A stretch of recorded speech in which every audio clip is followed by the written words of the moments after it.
Here's another thing that they'll do, right? So after they've been saying some similar mess about being quiet and they don't, they'll always send some black woman, look at her smiling, because with a big booty, as Dr. Johnson would say, Dr. Umar, a big booty, right? Again, because they know what they've conditioned into my mind. I talk about this all the time, right? Every time in the beginning of my targeting, they would send a lot of women with big asses, okay, to be walking in front of me. Because you see these white supremacists, in their mind, they know black men, we love women with big booties, because a lot of our women got big booties. It's in the genetic makeup, right? And so that is something that, the vast majority of black men would would like, okay? I don't know about white men when it comes to white women, but for white women it's the opposite. They may have nice breasts, right? So there are certain things within certain cultures that women and men have that they know because they study, these white supremacists, they study different cultures. They know the history of cultures more than these people, modern day people who belong to certain cultures know. All right? There was a declassified document on the CIA studies of African spiritual belief system. Not religion now. They didn't call it religion, okay? They called it the African spiritual belief system. I'm sorry, not belief system. The African spiritual system, okay? And so, and on top of that, they had Africans, professors in universities, okay, who were being paid by the CIA, right, to conduct these studies. The US government paid them to conduct these studies on their own people and their own culture, right? Just as how here in the United States, the CIA paid universities, private institutions to conduct experiments. And of course, there's an alarm going off because I gotta go pick up my daughter. See, it's the car that she comes out here to walk in front of me. All right, how are you? I'm okay. How are you? Good. I need to go pick up Alyssa. Did I go to the back early? No, yeah, go to the back.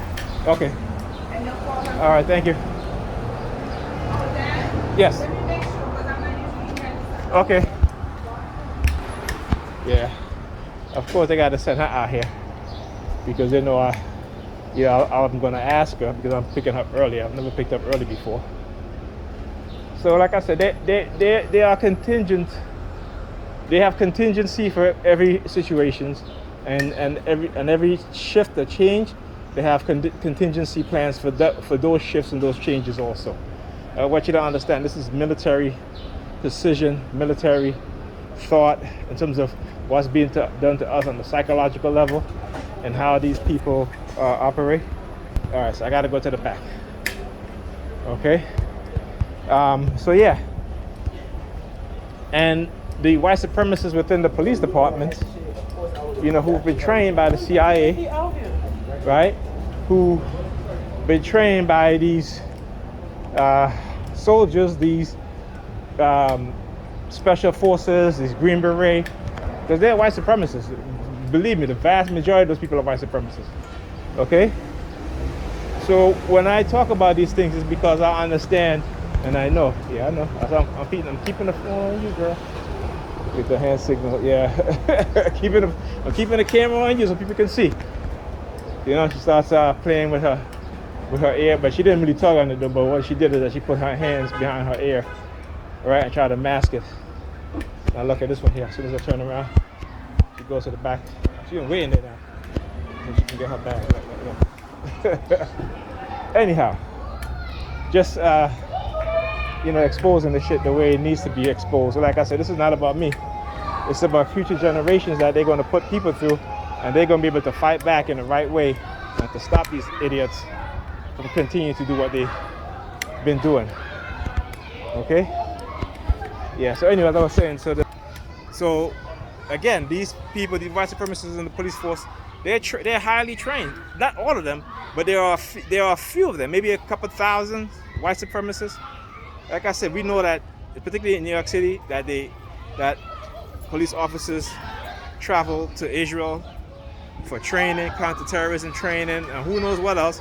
We know that NYPD has a secret budget in which they can pull funds from to buy secret technologies, to do things. We know that the article I posted about how almost 1 million cases, mostly summons that went to court, were thrown out of court because there was no evidence and nothing.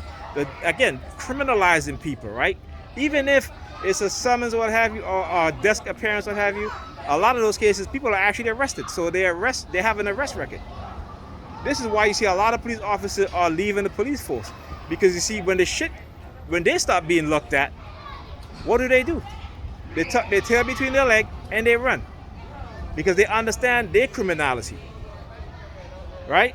So again, like I talk about, these criminals will try to create criminals within people within society so that they can justify doing what they're doing.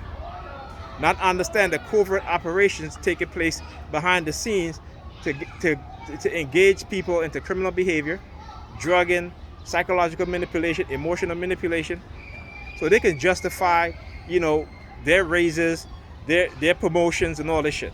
Come on now. All right.